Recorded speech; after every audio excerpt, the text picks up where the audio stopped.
nandito na pala tayo sa JRU. Sana may mahanap at makita agad tayong kalahok, no? Para maanalisa na natin agad to. Sakto nagkakilala ako dito. Kaya nga gusto ko na talaga matapos to. Kung ganon, dapat ayusin natin yung pakikitungo at itsura natin, ha? Para maramdaman nilang wala tayong masamang balak sa kanila. Oo naman, kaya ayusin mo yung tanong mo tsaka yung pakikitungo mo sa kanila. Aba, bakit ako po? Ikaw yung mukhang laging galit dyan. Wait, tawagan ko yung kaibigan ko. Hello, Jan. Okay, sige. Tara, be, sakto at break pala nila.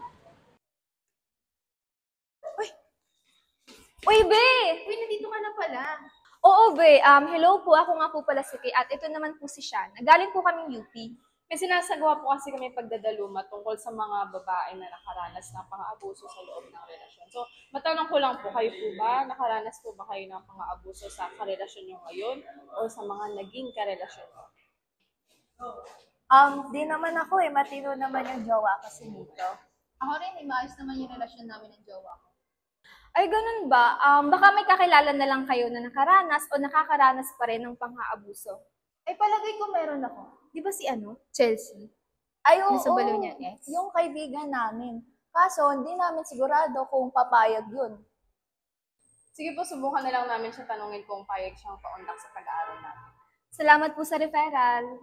Kung gusto niyo, samahan na namin kayo sa kanya ngayon. Sakto, may pasok yun ngayon. Oo, sa tingin ko kakatapos lang din ng klase nila. Tara ba?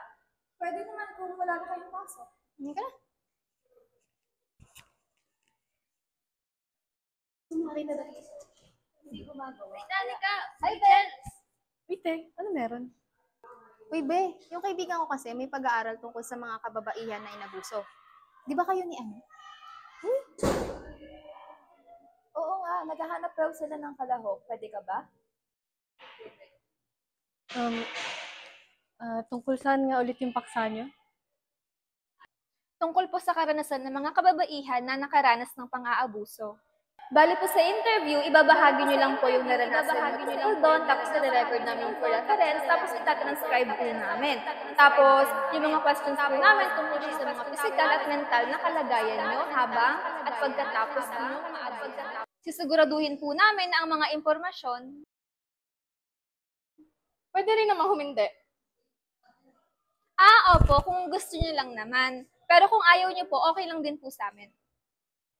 Pero sorry hindi kasi, may kailangan kasi akong gawin sa bahay kasi yung kapatid ko. May deadline pa po kasi namin tatapusin. Okay, sige po.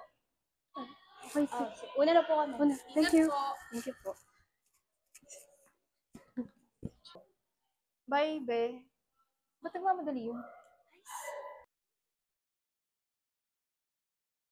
Kita mo yun, te. Oo, be. Kita mo pala, tapos daldal ka ng daldal.